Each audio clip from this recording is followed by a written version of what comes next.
Assalamualaikum. Perkenalkan, saya Siti Khairunisa dari Prodi Komunikasi dan Penyiaran Islam, Fakultas Dakwah dan Komunikasi Universitas Islam Negeri Sunan Ampel, Surabaya. Di sini, saya akan membahas mengenai kitab-kitab suci antara struktur dan pembedaan Taurat, Zabur, Injil, dan Al-Quran. Simak sampai habis ya. Pilar-pilar agama Samawi, Yahudi, Kristen, dan Islam dibangun berdasarkan kitab suci yang memiliki otoritas kewahyuan. Tetapi, jika kemudian ada perdebatan mengenai kitab suci, hal itu bukan karena tidak membuminya wahyu yang disampaikan para nabi. Perjalanan waktu telah memberi peluang terjadinya revisi redaksional teks-teks ilahi dengan mengatasnamakan otoritas wahyu. Karena itu, perdebatan berlangsung berabad-abad lamanya. Selain terputusnya sejarah sang penulis, juga disebabkan penyuntingan yang tambal sulam. Ini pula yang membedakan antara Yahudi, Kristen, dan Islam. Al-Quran sebagai kitab wahyu yang diyakini Islam hadir sebagai kitab suci yang tunggal. Keberadaannya menyempurnakan kitab-kitab Allah sebelumnya, yakni Taurat, Zabur, dan Injil. Karena itu, Al-Quran membicarakan agama Yahudi dan Nasrani. Al-Quran membicarakan detail tentang akidah agama-agama tersebut. Penyampaiannya lugas dan tegas, dengan disertai pembahasan tentang akidah masing-masing setelah diturunkannya Nabi. Selain memberikan analisa terhadap ajaran keagamaan, juga mengkritisi aliran-aliran yang terdapat di dalam Yahudi dan Kristen. Penjelasannya yang disampaikan Al-Quran tidak hanya berhenti pada satu titik, melainkan berkesinambungan pada ayat-ayat lainnya. Struktur Al-Quran sebagai kitab wahyu berdiri sendiri, semuanya tunggal, baik dari sisi bahasa maupun peredaksiannya. Isi maupun bentuk strukturalnya tetap utuh dalam perjalanan waktu, sebagaimana pertama kali diterima oleh Nabi Muhammad SAW di masa kenabiannya hingga masa yang akan datang. Struktur tunggal Al-Quran ini berkebalikan dengan kitab-kitab Yahudi dan Kristen yang diyakini. Kitab suci yang diyakini oleh umat Yahudi berjumlah 39 buah, tetapi jumlah itu ditolak. Yang benar 24 kitab. Menurut para teolog, perbedaan ini dikarenakan penggabungan satu kitab dengan kitab lainnya menjadi satu buku. Misal, kitab Ezra digabung dengan Nehemia menjadi satu buku kitab. Sedangkan di Perjanjian Lama, yang menjadi kitab Kristen, masing-masing berdiri sendiri. Dari 39 atau 24 kitab Yahudi, masing-masing dikumpulkan menjadi 3 kelompok, yaitu pertama, Taurat yang membicarakan persoalan hukum. Kitab ini terdiri dari kitab Kejadian, Keluaran, Imamat, Bilangan, dan kitab Ulangan. Kedua, Nevi'im yang mengisahkan nabi-nabi, terdiri dari kitab Yosua, para hakim, Samuel 1, Samuel 2, Raja-Raja 1, Raja-Raja 2, Yesaya, Yeremia, Yaheskil, Hosea, Yoel, Amos, Obadiah, Yunus, Nahum, Zefanya, dan kitab Zakaria. Lalu yang ketiga, Ketuvim, berupa kitab hikmah. Yang termasuk dalam kelompok ini adalah kitab Mazmur, Amsal Salomo, Ayub, Kidung Agung, Rut, Ratapan, Pengkhotbah, Ester, Daniel, Ezra, Nehemia, Tawarikh 1, Tawarikh 2, Mika, Habakuk, Hagai, dan kitab Malaihi. Dalam merujuk keagamaannya, umat Kristen hanya mengenal Alkitab sebagai kitab suci, terdiri dari Perjanjian Lama yang meliputi 39 kitab yang juga menjadi rujukan Yahudi, sedangkan 27 kitab lainnya masuk dalam Perjanjian Baru. Inilah piagam agama Nasrani yang ditulis di atas dasar ilham Ruh Kudus. Atas dasar itu pula gereja membangun pola hukum dan moral untuk disebarkan ke seluruh manusia. Susunan ke-27 kitab Perjanjian Baru terdiri 4 buah kitab yang disebut Injil, yakni Matius, Markus, Lukas, dan Injil Yohanes. Selanjutnya, sebuah kisah tentang tindakan para murid yang ditasbihkan menjadi rasul pada masa awal Kristen dan 21 kitab berbentuk surat kepada orang-orang Roma, orang-orang Korintia 1 dan 2, orang-orang Galatia, orang-orang Efesia, orang-orang Filipia, orang-orang Kolosia, orang-orang Tesalonia 1 dan 2, Timotius 1 dan 2, Titus Filemon, orang-orang Ibrani, Yakobus, Petrus 1 dan 2, Yohanes 1, 2, dan 3, serta surat Yudas. Sebuah kitab lainnya berupa Wahyu Yohanes.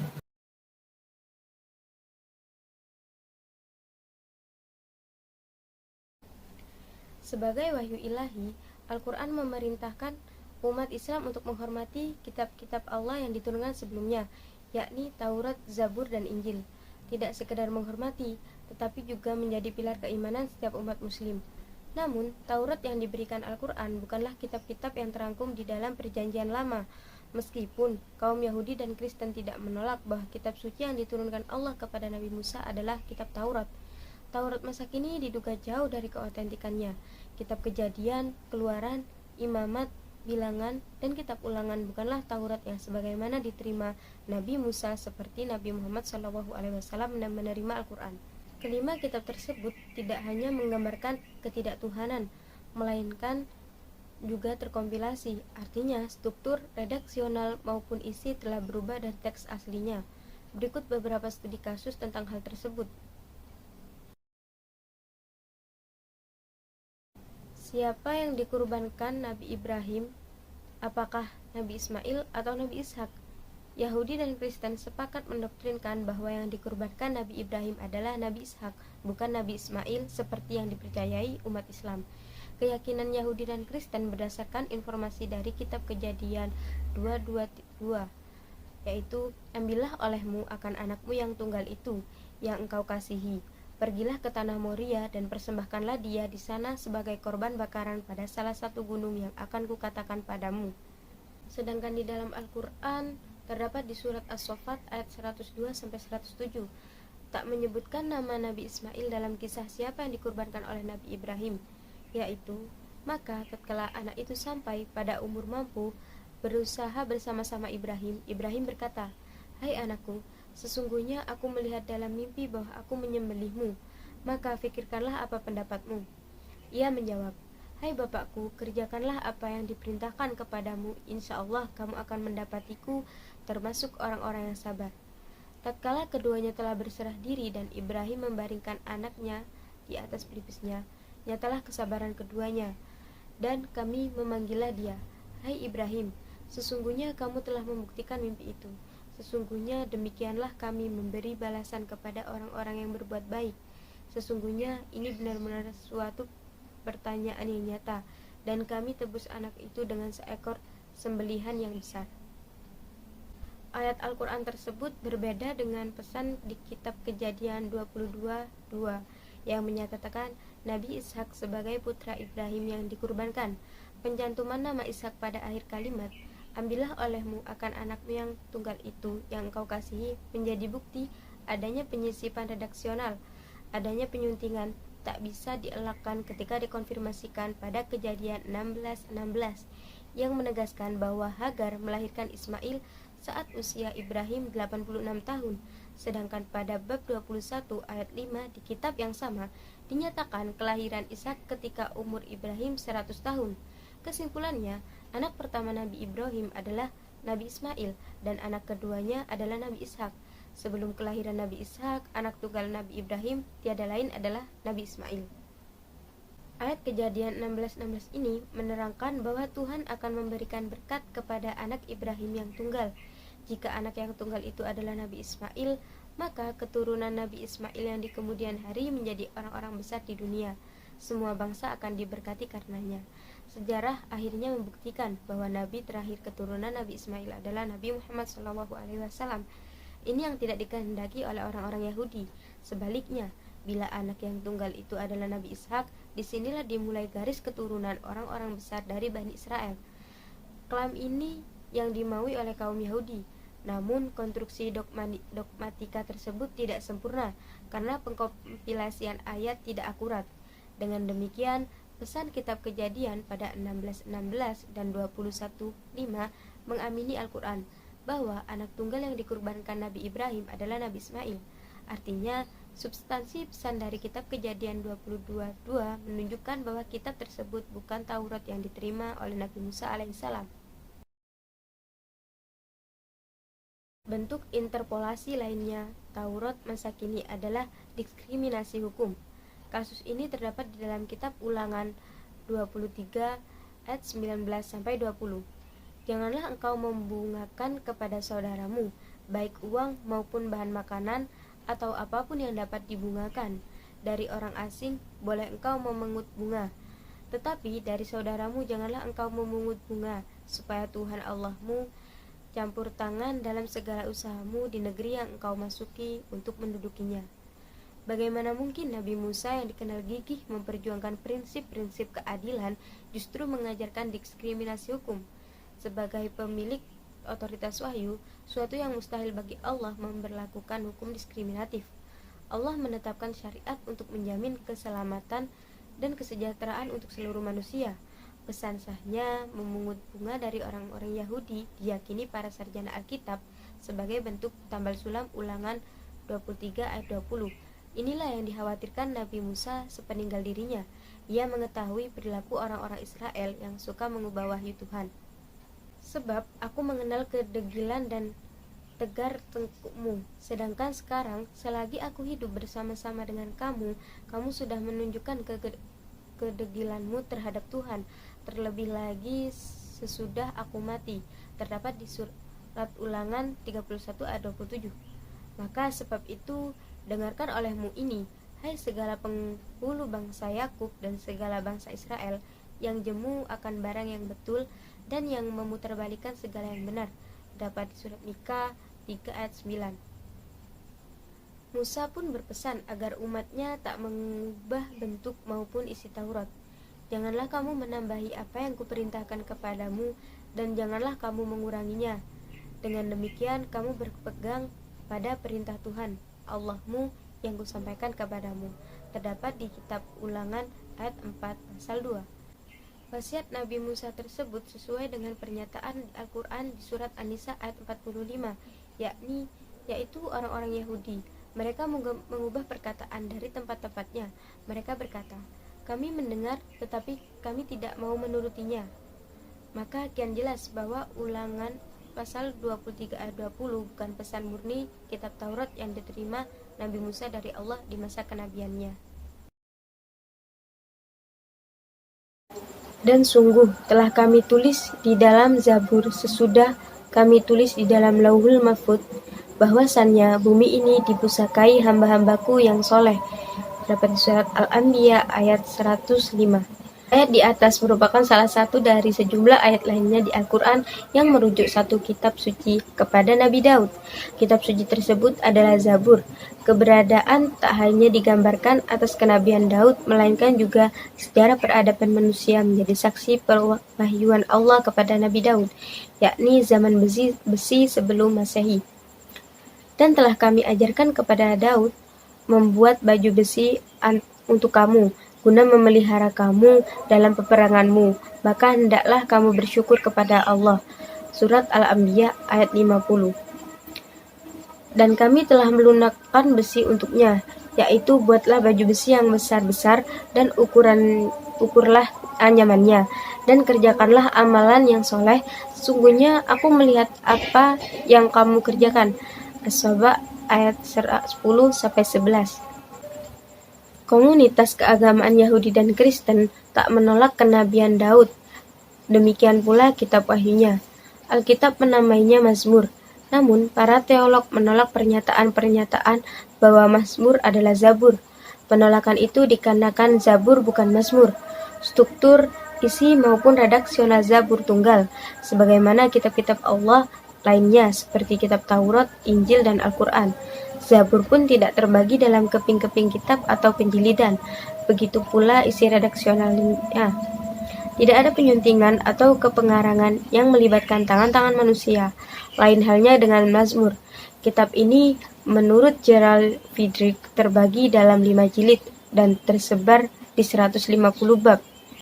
Bagian pertama berhubungan dengan 41 bab yang dikenal dengan himne individual. Jilid kedua dari bab 42 sampai 72. Jilid ketiga bab 73 sampai 79. Jilid keempat bab 80 hingga 106. Jilid kelima mencakup bab 107 hingga 150. Dalam kelima jilid tersebut ditemukan berbagai himne seperti himne pujian, Zion, penobatan, ratapan-ratapan individual, ratapan komunitas, himne kepercayaan, syukur kerajaan, kearifan, liturgi, perziarahan, dan berbagai himne lainnya. Pembagian ke dalam 5 jilid memberikan petunjuk adanya kompilasi-kompilasi yang dilakukan para penyuntingnya. Seorang penyunting yang riwayatannya tidak dikenal menisbahkan ke pengarangan kepada Daud, kata Jiral. Dia mencontohkan Mazmur 3-9, 11-32, 34-41, dan 68-70. Kepengarangan tidak dikenal juga dinisbahkan kepada Bani Korah seperti Mazmur 42, 44-49, 84-85, dan 87-88. Satu penisbaan lainnya adalah untuk Asaf, menurut Jiral, seperti yang tersalin pada Mazmur 73-83. Penunjuk signifikan lainnya bahwa Mazmur bukan Zabur adalah kepengarangan. Sejumlah nama penting seperti Musa, Sulaiman, Etan orang El-Zahid, Herman orang El-Zahid, dan Yedutun merupakan nama-nama yang diduga terkait dengan kepengarangan Mazmur. Menurut Jiral, Etan, Herman, dan Yedutun adalah para pemimpin Kurdi kuil Yerusalem. Namun tidak sedikit orang-orang Kristen yang menolak hal tersebut. Sebaliknya, mereka menuding Al-Quran merupakan kitab suci yang tidak orisinil, sebagai ayat-ayatnya mengutip dari Alkitab. Dalam karya tulisnya berjudul Al-Quran Memberi Kesaksian Atas Keaslian Alkitab, Heine TKA Sumali mencontohkan surat Al-Anbiya ayat 105 tentang bumi dipusakai oleh orang-orang saleh. Ayat itu, kata dia, dikutip dari Mazmur pasal 37 ayat 29, yaitu orang-orang benar akan mewarisi negeri dan tinggal di sana senantiasa. Demikian wahyu Allah pula surat Al-Fat ayat 39. Demikianlah sifat-sifat mereka dalam Taurat dan sifat-sifat mereka dalam Injil, yaitu seperti tanaman yang mengeluarkan tunasnya, maka tunas itu menjadikan itu kuat, lalu menjadi besarlah dia dan tegak lurus di atas pokoknya. Tanaman itu menyenangkan hati pemanen-pemanennya, karena Allah hendak menjengkelkan hati orang-orang kafir dengan kekuatan orang-orang mukmin. Allah berjanji kepada orang-orang yang beriman dan mengerjakan amal soleh, di antara mereka ampunan dan pahala yang besar. Ayat di atas menurut Hene TKA Sumali diambil dari Mazmur pasal 1 ayat 3, yakni ia seperti pohon yang ditanam di tepi aliran air yang menghasilkan buahnya pada musimnya dan tidak layu daunnya. Apa saja yang diperbuatnya berhasil. Juga disarikan dari Mazmur pasal 72 ayat 6 yang menyatakan, biarlah tanaman gandum berlimpah-limpah di negeri, bergelombang di puncak pegunungan. Biarlah buahnya mekar bagaikan Libanon, bulir-bulirnya berkembang bagaikan rumput di bumi. Di samping itu, diambilkan pula dari Mazmur pasal 92 ayat 14 yang bunyinya, mereka yang ditanam di bait Tuhan akan bertinas di pelataran Allah kita. Klaim seperti itu pertama kali didapati teolog Kristen Louis Hoyak dalam bukunya The Unbinding Quran mengidentifikasikan Al-Quran dengan dongeng-dongeng yang diambil dari Perjanjian Lama dan Perjanjian Baru. Sedangkan orientalis H.G. Wells dalam Gersich Answer menyatakan Al-Quran merupakan hasil pemikiran Muhammad yang diperbarui ide-ide Yahudi dan Kristen. Tetapi Harkip membantah. Teolog kenamaan ini menandakan Islam bukannya agama yang baru muncul, melainkan penjelmaan kembali dari agama yang dibawa Nabi Ibrahim yang mengajarkan tauhid. Menurutnya, Islam adalah agama yang telah dibersihkan dari tambahan-tambahan agama Yahudi dan Kristen. Al-Quran merupakan pengganti Taurat dan Injil. Penegasan Gib tersebut sesuai pernyataan Al-Quran di surat Al-Ahqaf ayat 9 yang menyatakan, katakanlah hai Muhammad, aku Rasul yang pertama di antara Rasul-Rasul dan aku tidak mengetahui apa yang akan diperbuat terhadapku dan tidak pula terhadapmu. Aku tidak lain hanyalah mengikuti apa yang diwahyukan kepadaku dan aku tidak lain hanyalah pemberi peringatan yang menjelaskan. Juga hadis Nabi, yakni para Nabi itu adalah seperti saudara kandung, syariatnya berbeda-beda, sedangkan akidahnya satu, yaitu mengesahkan Tuhan yang Maha Esa. Firman Allah dan sabda Rasulullah SAW itu mengandung makna bahwa akidah yang disampaikan semua nabi dan rasul sama, yakni keesaan Allah. Tetapi untuk urusan syariat seperti ibadat, munakahat, muamalat, dan jinayat, mereka membawakannya dengan tata cara yang berbeda. Ketika Nabi Musa membimbing Bani Israel, umatnya disyaratkan beribadah kepada Allah sebanyak 50 kali sehari semalam. Sedangkan di masa Nabi Muhammad SAW, umatnya cukup melaksanakan sholat 5 kali sehari semalam.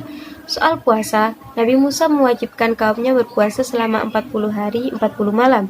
Syariat ini dilanjutkan oleh Nabi Isa Al-Masih dalam Matius pasal 4 ayat 2. Sedangkan Islam mengajarkan wajib selama 1 bulan pada Ramadan. Demikian pula di bidang hukum. Contohnya hukum perkawinan. Nabi Musa mengharamkan keluarga suami mengawini janda iparnya yang telah memperoleh anak dari perkawinannya.